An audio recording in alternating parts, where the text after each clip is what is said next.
This is really going to damage Israel's international reputation, because there's a lot of people on both sides of the political spectrum who are looking at Israel and going, you started it, this is your fault. Who are you going to blame?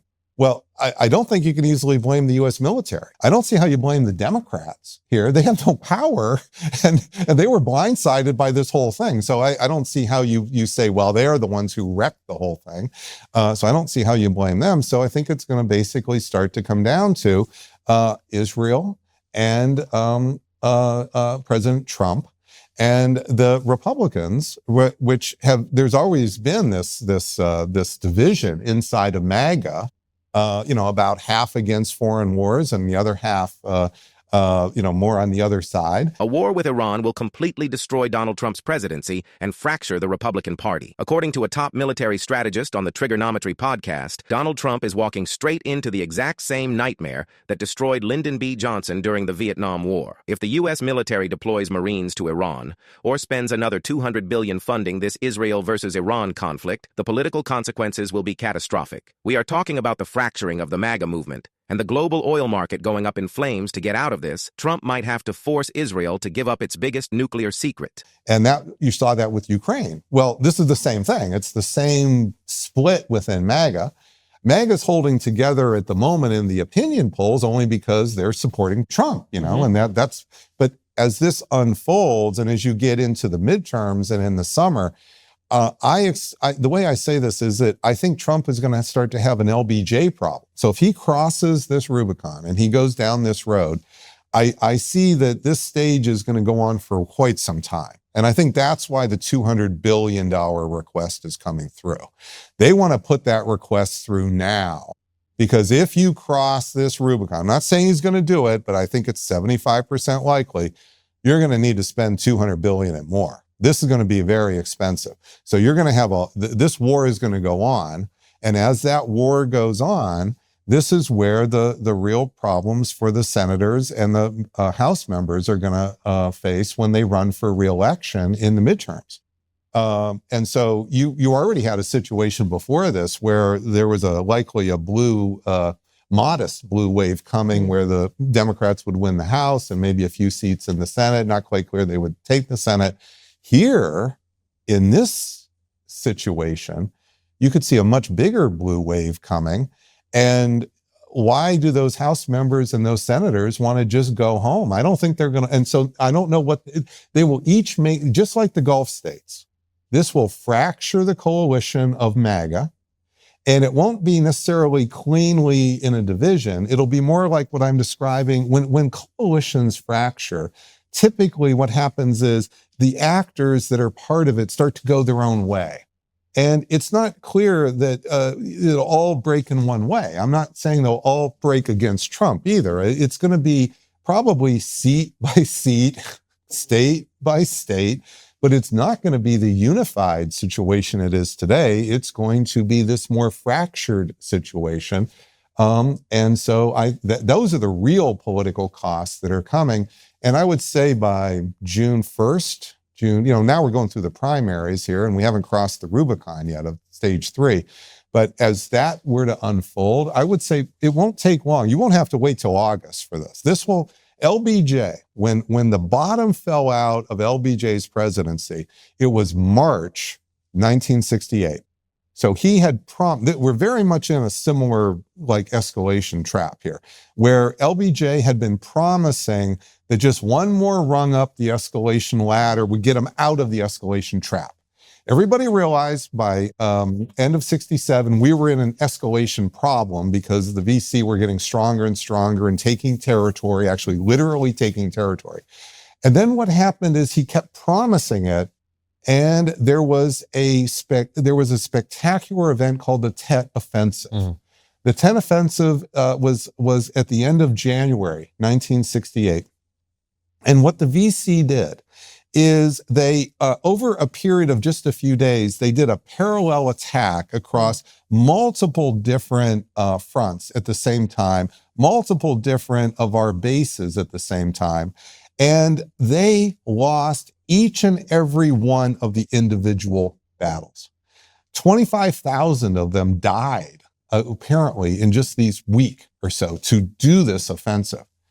This led to the political bottom falling out of the Vietnam War. So as I've often said, we won every battle in the Vietnam War, including in the Tet Offensive. We lost the war because what they did was a political strategy, similar to the horizontal escalation strategy that Iran is doing.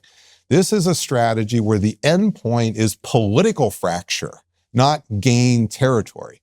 And the political fracture is the soft underbelly of America. That's how our enemies beat us. The longer this Iran war drags on, the worse it's going to get for Trump. The political fracture inside the Republican Party is already happening. Joe Kent just left the NCC over the war in Iran, and right-wing commentators like Tucker Carlson are openly turning against Trump. This is proof that the public is strongly against America fighting another war for Israel's benefit. The America First voters are making it clear that they will absolutely not support another endless Middle East war, no matter who is in charge. This will completely destroy their political base from the inside out right before the midterms. You're going to want to take your losses now because you might be able to recover your presidency. If you wait, then you're in Lyndon Johnson where it's unrecoverable. Your presidency is just gone. You're a lame duck with 2 years to go. But so you're right. This is where I would advise the West Wing here. But what I would say is that the price you're going to have to pay, the politics price here is it's not enough to just pull out, because then you're leaving this behind. If you really want to take option one, you're going to have to cut a deal with Iran.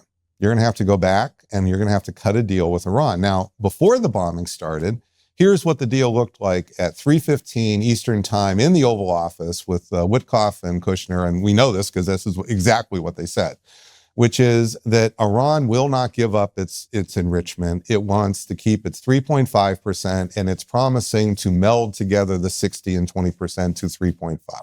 And President Trump said just not good enough. Well, in order to cut a deal now with Iran, you're going to have to accept that right away. Okay, so that's number one. Number two, you're going to have to probably accept the oil sanctions coming off. And given the price of oil is going up, notice that Bessent is already talking about doing that. Okay, so they're already doing that. That issue is already on the table. But number three, there's a very good chance that you're going to have Iran will not reopen the straits here on a consensual basis. Will not reopen the straits unless there's pressure put on Israel, because Israel is that bombing card. Israel has been, remember the 12-day war wasn't started by the United States bombing Fordow. That happened in the middle. It was started by Israel.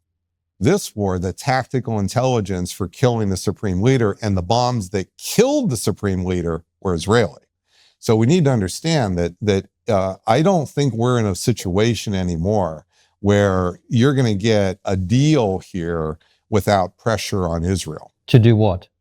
I think the most likely thing, just to be very specific, is that Trump would have to force Israel to sign the non-proliferation treaty. Right now, what Israel wants is Iran to have no nuclear weapons and to have all this on-site inspection. Well, Israel has all these nuclear weapons and no on-site inspection because it's not part of the non-proliferation treaty. So I think that what is likely going to be the thing that will be discussed will be that Trump will force Israel to sign the NPT, which means tit for tat on-site inspection. If there's on-site inspection in Fordow, there's on-site inspection in some of the nuclear sites in Israel. So think about that. So Israel would have to give up its nuclear weapons. No. It would have to say. So just keep in mind, we are a signatory of the non-proliferation treaty, and we still have nuclear weapons. Here's the way that works, Constantine. And this has been going on since 1970, which is when you sign, you promise you will eventually give up your nuclear weapons. And notice how America has signed, and we still got a lot of nuclear weapons. Just like everyone else. Just like so that part is not real. Right. The real part is the on-site inspection, which is intel. That is the actual teeth in the NPT, you see. So that's the part that it's not actually giving up its nuclear. It may say that, but it's not the reality. The reality is that there will then be tit for tat And President Trump, this is going to be a big political cost. Well, I was going to say, I mean, you started a war because you wouldn't do a deal that you now have to do a worse deal. Yep. That's a humiliation. I mean, there's no two ways about it. That is the that's what I'm saying. You pick your poison. So it's either that, or what I also would like to explore. And you can possibly save your presidency, or you don't, and you can't save your. What I'm saying is, there's no option here to come out the victor here, like Gladiator, where everybody's cheering, okay, for the new general. That's not happening in this situation. And if we keep waiting for that, then what it is Lyndon Johnson. These are the real choices, I think, in front of the president. And what I'm saying is you're absolutely right. But this is why we have to put this bluntly out here, because people from your program will be listening to people in the West Wing will be listening. And this means very directly that they will have to put pressure on Israel. And that pressure will be threatening to cut off the military aid for real, not just kind of, now he can try to gussy it up. And by the way, President Trump, I do believe, just to put something here about why he might be able to do this, it's not just because of his relationship with Israel, but President Trump is the best PR politician we've had, certainly at the equal of Obama, certainly the equal of Reagan.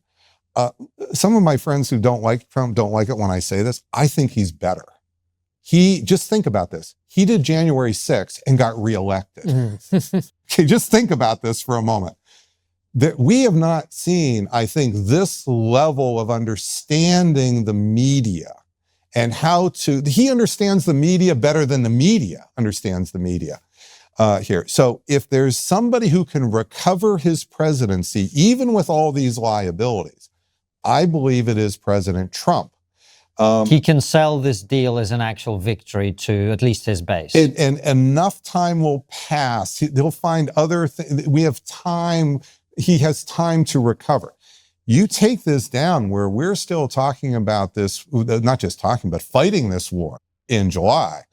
That's gone. See, that's space. He needs space for the PR. This PR is not something he can ginny up overnight. Let's talk about because temperamentally, I wonder, your assessment of 75%, just judging characters, I imagine he would be quite tempted to go with the hard option, potentially. Well, sure, because he's faced with these horns of a dilemma and he has some hope. But I also think he put pressure on Netanyahu to stop the ethnic cleansing in Gaza in September. And I was one of the people who was thinking that he might well do that. And it's for the good of Israel, because I didn't believe that it was in Israel's interest to cleanse Netanyahu may think that, but I didn't think it was in Israel's interest. There is a massive disconnect between what Benjamin Netanyahu wants and what is actually going to help Israel, because everyone knows that what is happening in Gaza is not good for Israel. It's actually destroying the country's long-term future and international reputation. The longer this whole conflict drags on, the more isolated Israel becomes on the world stage. Let me know what you guys think down in the comments. Is Trump actually going to send ground troops?